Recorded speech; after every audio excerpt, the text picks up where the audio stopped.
Hey folks, Rue here. Just wanted to let you know that this episode of Ruel's Running Podcast is sponsored by Health IQ, an insurance company that helps health-conscious people get special life insurance rates. Health IQ can save the listeners of Ruel's Running Podcast up to 33% because physically active people have a 56% lower risk of heart disease, a 20% lower risk of cancer, and a 58% lower risk of diabetes compared to people who are inactive. Health IQ uses science and data to secure lower rates on life insurance for health-conscious people, including runners, cyclists, strength trainers, and more. To see if you qualify, get your free quote today at healthiq.com/Ruel or mention the promo code RUEL when you talk to a Health IQ agent. Podcasting from somewhere in the San Francisco Bay Area, the birthplace of Bruce Lee, the iPhone, and the bendy straw. This is Ruel's Running Podcast, a podcast about running, health, family, play, and an NSNG lifestyle. And now, here's your host, Ruel. There was a dream a million miles away. There was fire in Amazon.com. You know, I won't be surprised if more and more stuff that I shop for, buy, and get shipped to my home comes from Amazon. It's just a reality, right? And if this is your reality, go to ruelsrunning.com, click through to the Amazon banner to get to Amazon. Why am I asking you to do so? Well, it is a no-cost-to-you way, if you like listening to Ruel's Running Podcast, it is a way that you can help the show out without spending more than you've already spent while shopping at the good folks at Amazon.com. So help us out. Go to ruelsrunning.com, click through to the Amazon.com site, and shop, connect, and enjoy.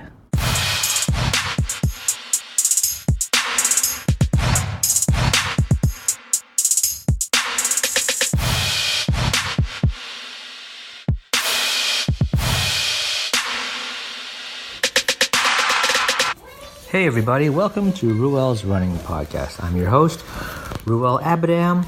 It is the day after Christmas while I record this, and it's in the evening, and a whole lot's going on, and if you hear noise in the background, that's because there's noise in the background. It's just the typical family activity going on this time of the evening. Just did some quick dinner, but before that, I just want to say,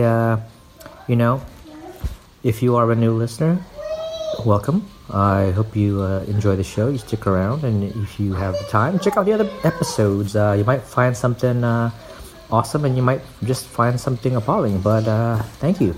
If you are a return listener, hey, welcome back. You know how it goes. Yeah. So, Christmas has come and gone, and we still have our tree up, and I'm not ready to get rid of it. It's too soon to divorce it. It's too soon, but not too soon to evict the inflatable Santa Claus and train from our front yard. We've had that outside Christmas decoration for a good number of years, but this was the last year. Hey, how's it going? As my daughter kind of prances over and wants to present me with one of her motorized, mechanized toys that she got for Christmas. Anyways, yeah, had to evict Santa Claus early, and it was just time to go. You know what I'm talking about, those inflatable lawn decorations. It's just a fan that blows under it, and it lets it blows up the thing, but the material on that thing just started to degrade pretty good. I was trying to straighten it out earlier before Christmas, and quickly ripped a hole in Santa Claus's head. Sorry, Santa. But took a clip and rolled up that section of the inflatable to patch up the hole and clipped it closed. But yeah, that's Santa. And so if I was holding a 40-ounce beer, I'd be pouring it over my dearly departed homie Santa. and the train. So, hope everybody had a good Christmas. I definitely did. A lot of stuff went on. We hosted Christmas luncheon, had a lot of food. On the last episode, you may have heard what the spread was, and excuse me as I clear my throat. It was a lot of work, and I won't lie. When you host and you do a roast, it can get a little nerve-wracking because you're not sure if the recipe you follow is going to do the dish justice. We did a rib roast. It was a 2-rib prime rib roast, and I was working off a couple recipes to try and get it done right. And it was one of those things where you also have to time the use of the oven well, so that you can do other things with the oven for other parts of the other things that you have for the party. But yeah, that's that. It worked out well. It was very, very happy. So I hope your celebrations for Christmas, if you do celebrate Christmas or the holidays, went well. I'm gonna be taking time off from work for until the new year, so I have a lot of time to reflect and be with the family, and a little bit of decompression, a little just enjoy. So, what did you guys get for Christmas? If you guys celebrate Christmas, did Santa give you anything awesome? I got some awesome stuff. Not to brag, but to share. I'm currently recording on the left AirPod, Apple's wireless earpods. Got those for Christmas. I'm really digging it. I listened to a couple podcasts already, just using the left side. And the reason why I'm not using both is I need the other ear to pay attention to what's going on in the house as the kids, enjoy their Christmas gifts and stuff. I also got some Buddy Lee jump ropes. I mean, not ropes, but a Buddy Lee jump rope. So I wrote my Christmas list to Santa, and Santa delivered. Awesome. I think Santa has an Amazon account. He knows where to dig for stuff. I hope you clicked through the banner. Santa, did you click through the banner? Have you been nice? What else did I get? I got a T-shirt from my sister-in-law. She picked up a crazy shirt from her last trip to Hawaii, and it says something along the lines of like the best dad. So I appreciate that. I hope she doesn't view me as her dad. That'd be really weird. Because she's my sister-in-law. What else? I got a new band for my watch. Pretty happy about that. Everyone can use a new band. Every now and then I can use a new band because I don't know. I just seem to wear out my bands and want to keep my watch for as long as I can possibly can. You guys hear that? My son is just losing his mind. I think he's watching his older brother play video games, and he's kind of in the zone as a viewer, as a spectator. I should just capture that as the intro and outro music. Anyways, what else did I get? I got a case. It's kind of like it's a Timbuktu bag for the laptop. So that was pretty cool. It's one of those things you could sling over your shoulder or kind of carry as an attaché, if you will. What else? Something else. Oh, I got some gaiters. I got some gaiters for my ultras. My last two trail events, I struggled with some rubble in my shoe. Going through some pretty loose terrain, gravelly terrain. Although one of the shoes that I used on an event was had this massive hole on the side, so that's my fault. But yeah, pretty cool. Gaiters, earpods, a jump rope, a bag, and a shirt. That's it. That was Christmas for me. Pretty stoked. The kids got tons of toys. Yeah. So now we're just chilling and getting ready to, we're going to take a trip at the end of the week. So we need to make sure that things are all we're prepared for that and things are in order. All right. So we are approaching the end of the year. I don't know if this is going to be the New Year's episode or not, but we're getting there. We're less than a week away to the New Year, and no one's giving me feedback on or no one's contacted me on music, and looking for new music to integrate into the podcast. So it's never too late if you want to leave me some suggestions for music that are free for me to use, and you have the rights. You or somebody you know has the rights. Can give me permission to use online. That'd be awesome. Just hit me up on 650-MUGRUEL. That's 650-MUG-RUEL. Or if you are, not in the U.S. and you don't want to dial into the U.S., you can just use the SpeakPipe widget on the website. Just go to ruelsrunning.com, and on the right side of the browser, there's this little tab on the edge of the page that says. Like leave a voicemail or something, or send voicemail. So you could do that. Yeah. Remember, folks, you can also catch this podcast on Spotify, on a Spotify app. If you, hi, we're podcasting, right? Yeah. You want to say hello? No. No. Okay. See you later. You can catch the episode on, the podcast on Spotify, and if you listen on Spotify, or if you know friends who listen to stuff on Spotify, let them know that they can listen to this podcast, as well as iHeartRadio. If you are a listener on iHeartRadio, find this podcast there as well. Awesome.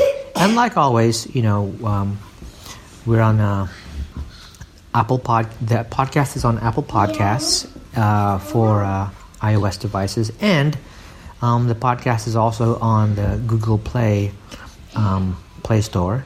So you can, for the Android users, you could find the podcast there. Awesome. Let's see. I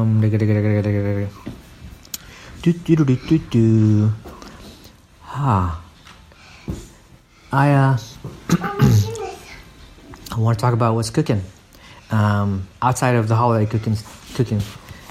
Yes, there are leftovers, and the most impressive part of the leftovers is the little couple servings left of the prime rib roast. So I apologize for that. But I want to talk about that prime rib roast. Some of you guys who follow me and I follow closely on social, we probably see the same stuff on the feed, and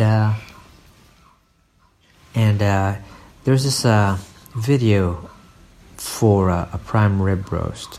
Prime rib. It was just spectacular. I showed my wife the video, and I told her, "This is what I want to do. I want to do our holiday roast this way." And if I remember, I'll leave a link on the show notes. It's just beautiful, what I did was I made sure that the roast was, covered and left out so that it can get to room temp by the time I wanted to prepare it, the morning of Christmas. So I basically put it in it's sort of like a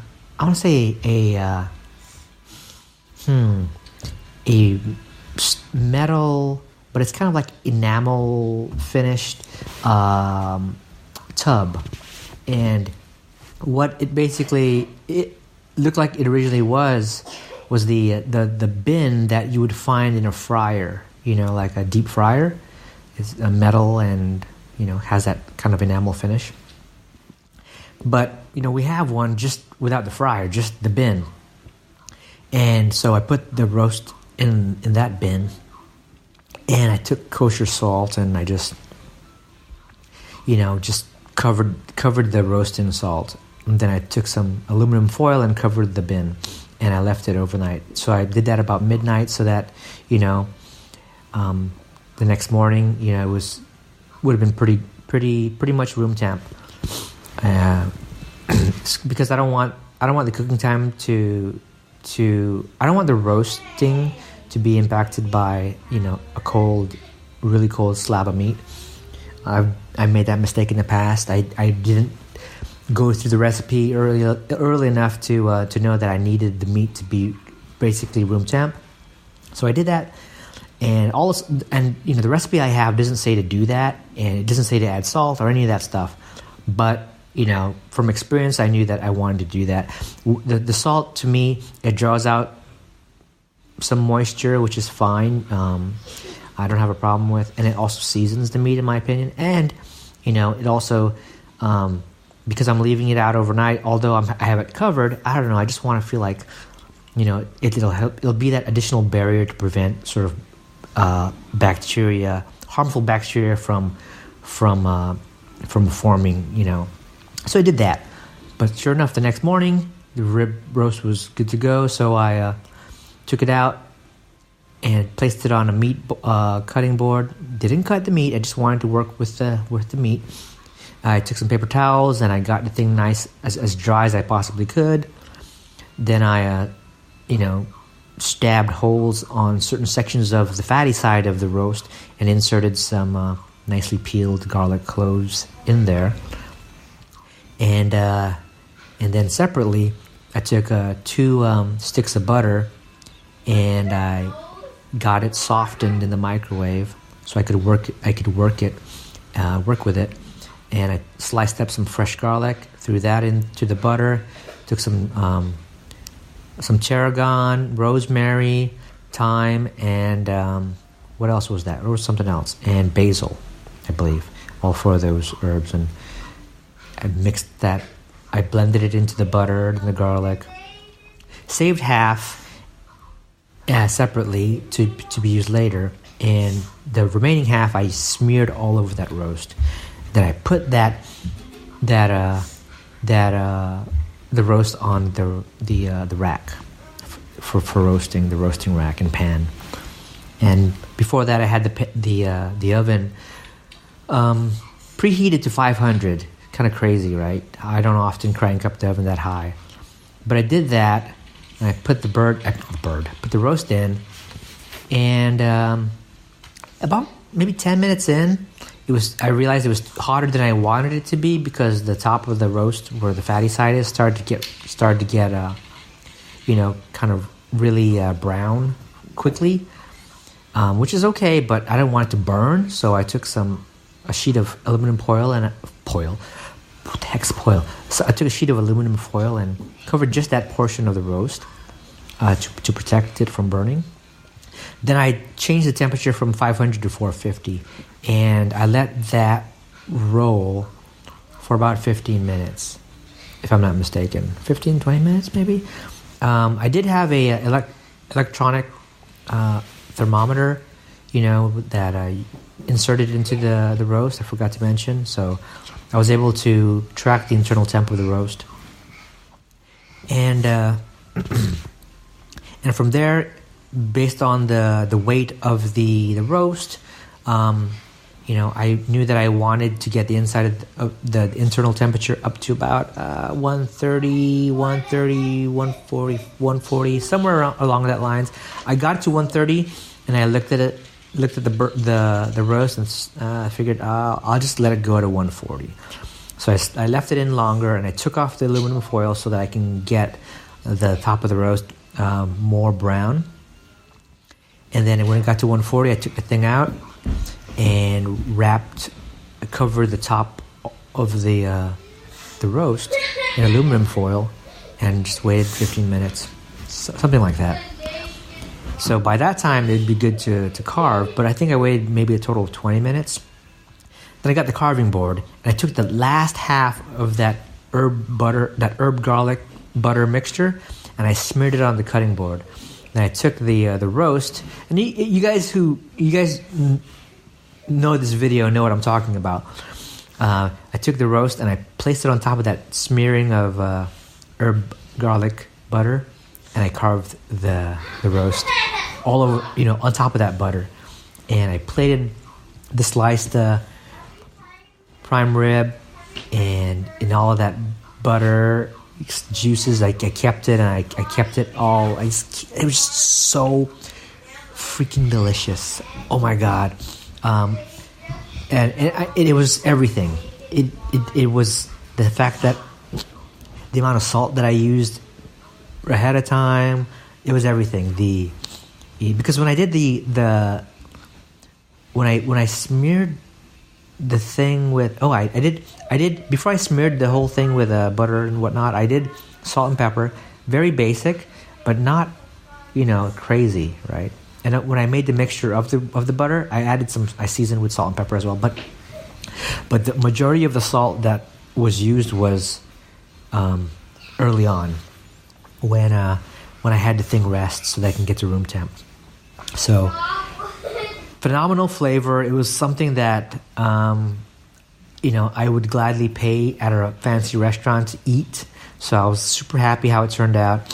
And as I carved that sucker, I had my brother-in-law, or my sister-in-law's husband, come over, like, try this, and I carved all the meat, and then I left the ribs out, and then he cleaned out the meat off of the rib bones, which is that good.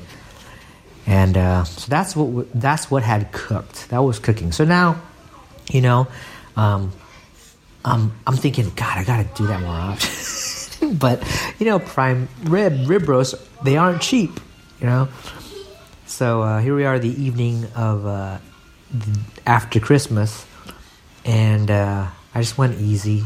I heated up a little bit of the leftovers of that prime rib, did a couple of eggs, and that was just for me. And for the kids, I browned some organic, I don't know why it's called organic, but grass-fed ground beef. I just browned it, salt and pepper, a little bit of bacon grease on a hot pan before I threw the ground meat on. And, had them enjoy that with a side of steamed rice. That's just how they roll. And I fried up some lumpia. Store-bought lumpia. It's like pork and shrimp and chicken and shrimp. We have both. And I fried up. Growing up, all that stuff was fried up in vegetable oil, corn oil, and whatever. But as you've heard me talk about in this podcast, when I deep fry fish, when I fry up fish, or if I deep fry stuff like this lumpia, it's in bacon grease. And and every so often you got to clean out that oil because it can get kind of weird. And it'll impact the flavor of the food. So I had some fresh bacon, freshly. I had a cleaned out cast iron pot, and I put some new bacon grease in there, and cooked up that lumpia for the kids. That's it. That's what's cooking. Anyways, guys, I can't believe Christmas is over, man. I cannot believe it's over. Gonna hold on to this tree for as long as we can because, man, this is a fresh tree. It's what kind of tree? I had to look it up because it's the first time we've had this type of tree. It's called a Nordman fir. It's we're told when we bought it, and now that we have it, we know that it to be true. It doesn't shed its needles as much as the other fresh Christmas trees we've had in the house. So, if you ever have a problem with fresh trees and Daddy, yeah, where's the helmet? where is the what? helmet. Say it again? The helmet. I don't know. Is it not on the couch? Huh. Well, you're just gonna have to keep looking. Use your eyes. Good job. And look out for, if you can get a hold of a Nordman for Nordmann. That'll, or it's also called according to the online, it says Abby's Nordmanniana, comma, the Nordman fur or Caucasian fur. Yeah, is what it is. The one we got, supposedly some guys from Oregon, they gather the trees and then bring them down here to Northern California and they sell them. And so for the Nordmans, the guy that I guess runs the operation of the Christmas trees, he grows this stuff on his property, and it takes like 10 years or so. So this tree is older than my kids, and it's kind of just thinking about how much time and effort comes into being able to enjoy a Christmas tree like this in our home. Want to hold on to it for as long as it makes sense to hold on to it, and then have the Boy Scouts pick it up at some point next year when they want to do some fundraising. The Boy Scout troop, one of the troops, comes over. We leave a little donation. They pick up the tree, get it out of our way. We do that. So yeah, awesome.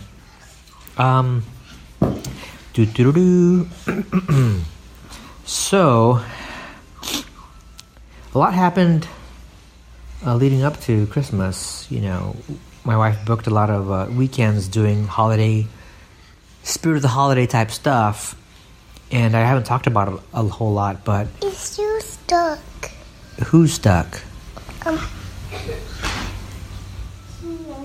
What is stuck? My stuff? Let's see what's going on. Now we're looking behind the couch. Is there something for you? That's for my computer. Just leave it alone. Don't worry about it. Okay? Okay? Thank you. Yeah. Yeah, careful. You might hurt yourself. To be for. Anyways, yeah. So we've taken the family to see the Nutcracker at what theater did we go to? It's fantastic. It's a nice. I think it was a children's theater of some sorts. It was awesome. I won't lie. There's a section of it where I just kind of want to go to sleep. But it was awesome because the kids were able to sit through it and not lose their minds, and they get to experience the Nutcracker. They get to experience that kind of performance. So it's fun. We saw another show. It was called Joy. That was in San Jose. And it was another type of fun theater thing. Joy was kind of like if anybody's familiar with Cirque du Soleil, it has acts similar to what you might see at Cirque du Soleil, just not like the trapeze, the high wire type stuff, but the stage performers, the clowns and the jugglers and balancing crazy objects with your chin. Like this one guy who was balancing a stepladder on his chin. And then this clown, who was basically an older woman, She was dressed up as a clown. She rode a bicycle backwards while sitting on the handlebar as she placed some bowls on her foot and kicked it up to land on top of her head. And she did that repeatedly as she stacked bowls on top of her head, but kicking them off of her toe onto her head. If you can even imagine that. A volunteer from the audience was asked to be on stage, and as she rode the bike around him on stage, she would prompt him to hand her a bowl. She would place it on the toe of her foot, again while riding the bicycle backwards while sitting on the handlebar. Then she would kick up the thing, and they would land on top of her head, and one after the other, stacking on top of her head. Total control. It's incredible. But it's that type of stuff, the one where you have like the contortionists, gymnast type performers doing crazy stuff. Kind of like a circus, but not like circus with a ringmaster and elephants, standing on top of elephants. Nothing like that. No animals. But again, it was another one of those shows that the kids get to enjoy, be able to sit through. It's awesome. Kids are they're all grown up, get to do that kind of stuff. And then one of the funnest things that we did was called a baby rave at the Bay Area Children's Theater. This one was in Oakland by Piedmont, for anybody who's in the Bay Area listening to this thing. And apparently when they happen, they book out pretty fast.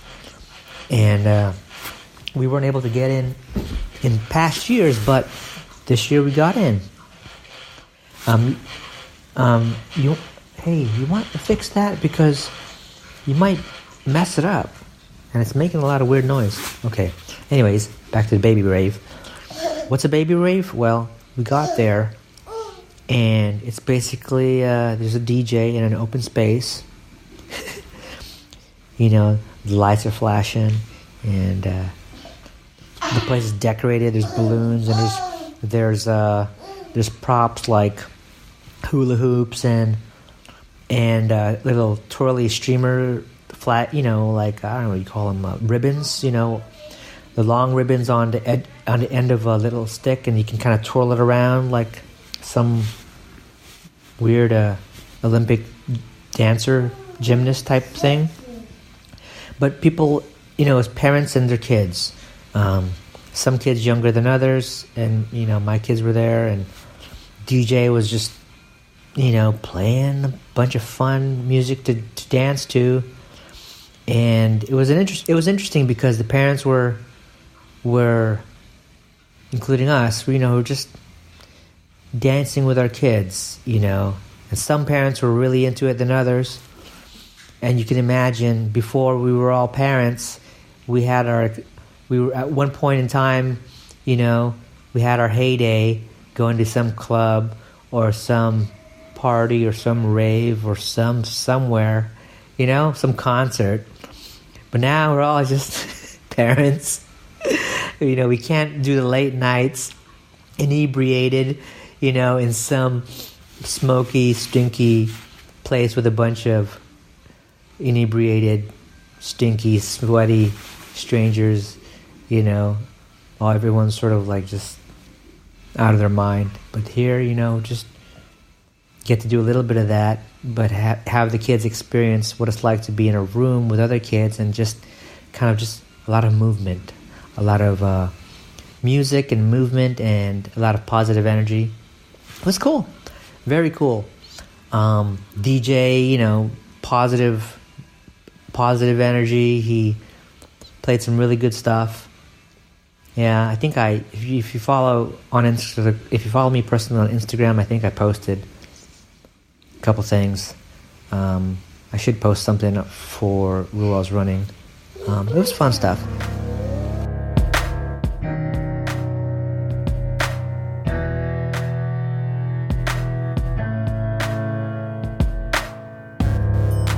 Health IQ rated 9.6 out of 10 on Trustpilot. Customers love them.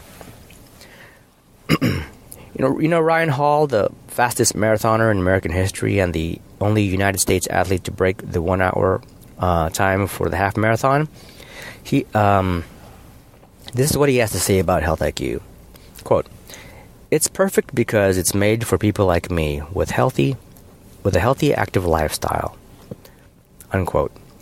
The lower heart rates that many pro athletes have can sometimes negatively affect insurance rates. Hall liked the fact that Health IQ used this active lifestyle as an asset in getting a good life insurance rate rather than it being a detriment. He commented that he appreciated how Health IQ made the process easy and simple for him, given how limited his time already was. Health IQ is the fastest growing life insurance company with over $5 billion in coverage. So, like saving money on your car insurance for being a good driver, Health IQ saves you money on your life insurance for living a health-conscious lifestyle. To see if you qualify, get your free quote today at healthiq.com/Ruel or mention the promo code RUEL when you talk to a Health IQ agent today.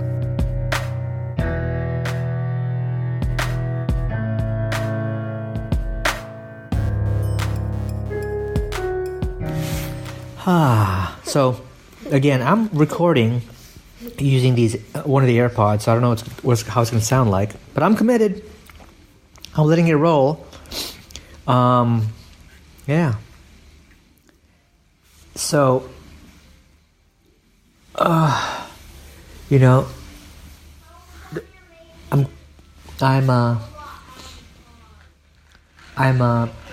happy that I've got a new jump rope. It's something that I want to get back into. In the past I've done sort of like jump rope challenges with Chris Rollins, a former guest of the show. He's a Buddy Lee jump rope certified instructor, I guess, is what they might be called. So he's really promoting a lot of Buddy Lee system, Buddy Lee jump rope, that kind of stuff. And Chris is crazy on the jump rope. He does stuff that I hope to try and get into now that I've got a legitimate jump rope, a speed rope. We're talking like double unders, triple unders, crisscross double unders, crisscross triple unders, that type of crazy stuff. 360, 180, 360, and squats, and oh my god! So I got a lot of practice to do. I got a lot of work to do. So that'll keep me hopefully fit for something. Yeah. Let's see. Again, we're smack dab in a holiday break. The kids are home. I'm taking time away from work. We're going to take a trip down to Southern Cal, and it's going to be a challenge because if I'm not careful, I might put too much life into living during the holidays. Vinny Tortorich likes to say it's not what you eat between Christmas and New Year's that matters, but it's what you eat between New Year's and Christmas that does. That's kind of paraphrasing, right? So if you want to put some life into living, that little period during this holidays time, so you can enjoy life, you can enjoy the season, but then after it all, just kind of get back into your healthy way of eating, NSNG, paleo, low carb, whatever, right? Around here, we generally know that sugars and grains are the enemy of your well-being, your body composition, your health, your mind. So the more and more that you can stay away from that stuff, the better. I'm at risk of, if I'm not careful, if I eat too much, if I get into sugary stuff, couple things, there's several things that'll happen. One is it automatically hijacks my senses. It's going to make me think that it's a good idea to have more, right? Because it's a drug. It's the strongest drug that one of the strongest drugs out there, right? Sugar, right? That it just messes with your hormones. The other thing that it does is, and I can't prove it because I'm not a scientist, I'm not a medical person, but it's what I come to believe based on a lot of information that I followed, that it contributes to inflammation, and inflammation ain't good, and whenever I put some life into living, I can tell when there's some things that happen to me that I can tell when I'm inflamed. Is my ring gets a little tighter, my watch is a little bit tighter, so I don't like it, and if I carry on too much, I can tell my face gets a little bit puffier, I don't like it. So what else, and if I just persist with putting a lot of sugar and grains, that life into living, that I don't know why it's called life into living when it's garbage. I guess it's when you have fun. That's when you're putting life into living, having fun with toxic stuff, But I'll get a migraine, right? It's that lose my mind and just and lose my control and just indulge, and then the inflammation kicks in, and at some point, as a reaction to it all, migraines, and that knocks me out, and I can't afford to be knocked out because I gotta take care of the family. It ain't fun. It's like the pink eye I had a while back. That was taking me out to some degree. But that's all gone. My pink eye's all gone. Yeah. So that's kind of like me just rambling. My son's frustrated. He must not be at that stage or in the game that he wanted to be in, or he's not able to accomplish certain tasks or moves that he wanted to, or some opponent in the game is causing a lot of frustration. Blah blah blah. Anyway, that's that. As far as running, again, we're approaching the new year. I do want to register again for some of the events that I did this year.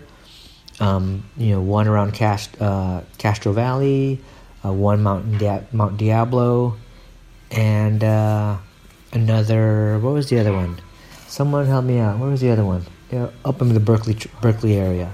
Those would be nice to go back to and see what I can do, see what I can get into.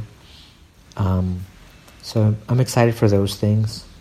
And what's pretty cool is I work for a company that will reimburse me for doing things like that. Not specifically you must do 50K or sign up for 50 miler, but if you are going to do an activity for your wellness, so in their eyes, doing a running event or running is towards wellness, fitness and stuff like that, and health. They'll reimburse my registration for it, which is awesome. It may not happen right away, but eventually I just put in the reimbursement request, and I kind of get to see that back. So it's awesome. But you and I know that you do 50 kilometers or greater, or even a marathon or even a half marathon. You can argue, no, it's not really healthy, right? But I think but we all know too that it's the journey to being able to be fit enough to enter those events and perform.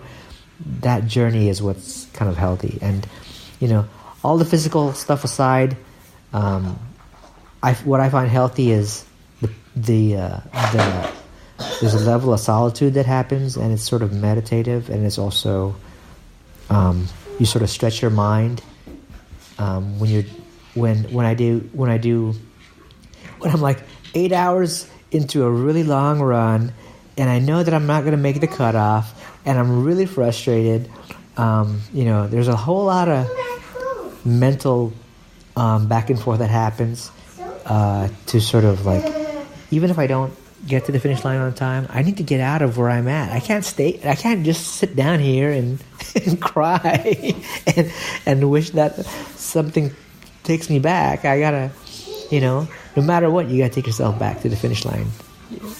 So, I think there's a level of health in that sort of mental challenge, adversity and overcoming. It is, and you walk away from it. I've walked away from some difficult runs. What's been difficult, my type of difficult runs. I'm not running like the Badwater 135, or I'm not doing like UTMB or Western States 100, or the Grand or what's the one in Hawaii? Yeah, anyways, or the Hurt 100. I'm not doing anything like that, or the winter ultras. Arrowhead and whatever else, right? I'm not doing anything like that.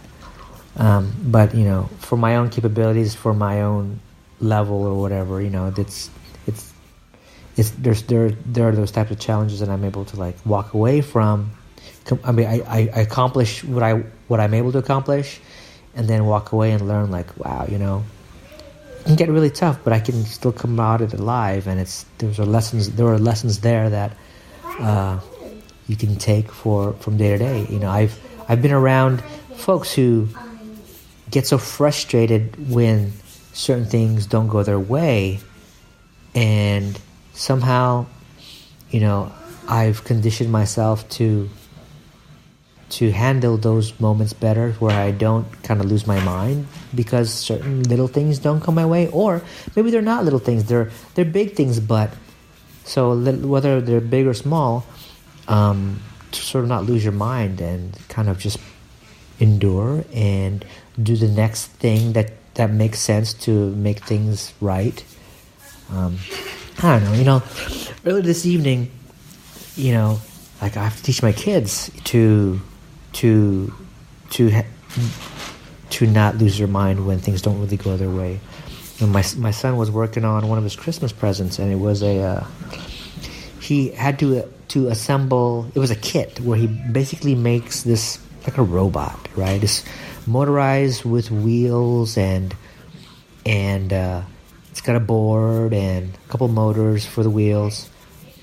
And the reason why there's a couple motors is each wheel can work independently from the other, so that it can do things like spin around, And the cool thing with this, I've never had this as a kid, was after he builds it, he can download an app onto a device, and then he can use the app to control this bot wirelessly. It's incredible. But he was working on it. He was just trying to get batteries into the thing, and he was working on the end of he was working at the end of the table. He turned around to see what I was doing with his younger brother. I was trying to put a Band-Aid on the younger brother, my son. My son, sitting at a table, turned around to see, and while he turned around, his arm knocks the robot off of the table and onto the ground, and it split it, like it suffered damage, but I could see in his face he was like about to lose his mind, like it was the end of the world. And I just said, whoa, nice jump, good job. I need you to give me a moment. And I had to tell him, like, whoa, take it easy. We'll just put it back together. It's not a big deal, right? It still works. It's like it was about to fall apart, but fortunately, the only damage that it suffered was, this robot has two hands or claws, and each claw has like 3 digits, and one of the digits on one of the hands broke off. It's plastic. There's no level of super glue I can do to make that right. So it's like one has 2, one has 3 digits, so whatever. But thing works. But eventually I'd like him to have that sort of mindset of like, oh, that's unfortunate it fell down, and I'll just have to just make the best of it, But he was literally shut down. He was about to lose his mind. Yeah, I don't know. It's not like not trying to teach him to not have any emotion. Not trying to teach him to not have any appreciation for the value of the thing, but sometimes stuff happens and you can't. There's no level of complaining or weeping or losing your mind. It's gonna fix it. It's just like you're just punishing yourself. Or you're putting on a show so that you can, it's almost like you feel like you should be punished verbally, chastised or something, right? But no one's doing it, so then you have to do it to yourself. It doesn't make any sense. So anyways, I don't know why I brought that up, but I had to bring it up. It's about family. And my older daughter just jumping onto the couch and having a whole lot of fun. Hey, do that somewhere else. Thank you. Anyways, yeah. So, NSNG community news. It's the holidays, and me and the other admins of the group, Lonnie and Mark, we've been watching the numbers in the group. We had a prediction that the group was going to be... This is the Vinnie Tortorich No Sugar No Grains group. And you can't find it on Facebook because it's a secret group. But you can find the public closed group, which is the lobby group. You can go there, ask to be a member there. The system will sort of like, ask you to answer a few questions so that we know that you're a legit person. And then from there, once you get in... You can say, "Hey, what's up, admins? Can I join the secret group?" And then someone will, you follow the instructions in the group on how to make that request and what you have to provide so that you can get invited into the secret group. You do that, but for a while we've been watching the numbers grow in the group in the secret group, making a prediction that it would hit 20,000 members before the end of the year. And, that actually was met on Christmas Day. It was funny because it was creeping up, maybe 2 or 4 members more to get 20K. It would like grow and shrink. So it was pretty dynamic. People were leaving, or people were coming in and then leaving, finding out it wasn't what they wanted. Which is fine. So, as far as NSNG community news, the group is still growing, regardless of it being secret. It's pretty awesome. To be honest, I get exhausted. I've gotten exhausted, and I've gotten also super excited, interacting in the group. There are moments where I just lay low, like right now I lay low. But there are moments I get frustrated because some crazy stuff happens in the group, and administrators and moderators have to sort of remind folks of the guidelines and the rules within the group. At the same time, the group has a personality of its own based on how the group started. Vinnie Tortorich's podcast. There's a certain level of humor, grossness, and adult humor that happens, and not everybody's going to appreciate that, but, it is what it is. It's, without that, the group is that type of group, and it always will be. Let's see. So that's that. And, news on abadamstudios.com. I can continue to do the web work and graphic design work over at Abadam Studios. The studio. I should just call it the studio. I go to the studio and I do design work, graphic design work, and I go to the studio and I do social media work and website work. And things are going well there. If you or somebody needs help with getting some sort of design created, or you need help with stuff on the web, social media, whatever, head over to abadamstudios.com and you can contact me there, and we'll see what I can do for you. Oh, my daughter coughs.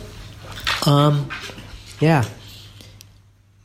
Speaking of design work, I've been playing with the idea of changing not just the music for this podcast, but I want to change the artwork for the podcast. I haven't done podcast artwork in a while, so it'd be a good exercise in me getting to do that. So yeah, maybe I'll do that. So that's pretty much it. I'm going to wrap it up, and I'm going to need to roll over somewhere else because I want to wrap up the show appropriately with a good quote. And a good quote is how I'm going to wrap up this show appropriately. It's the end of we're approaching the end of the year. It's awesome. So I want to I think this quote is a good way to basically say, let's go wrap up this year really strong and look forward to the next year and be better. And the quote is this from Rick and Morty. I'm not a big follower of Rick and Morty, but I'm a fan of this quote. It says, well, then get your shit together. Get it all together and put it in a backpack, all your shit, so it's together. And if you gotta take it somewhere, take it somewhere, Take it to the shit store and sell it. Or put it in a shit museum. I don't care what you do, you just gotta get it together. Get your shit together. And that was the end of the quote. It wasn't performed that way, but that was my take on the quote, and I think I could have done a second take and made it awesome, but get your shit together, folks. All right. So it's I'm not going to say it's holiday time, and then you should go to Amazon.com. You click through the banner on the websites and do your holiday shopping. I would just say, whether it's the holidays or not, if you got to do your shopping on Amazon, you can help the show out. If you want to help the show out, easily just by clicking through the Amazon link on RuelsWriting.com. Click on that link first before you go and do your Amazon buying. And I want to say thank you ahead of time for doing that. And yeah.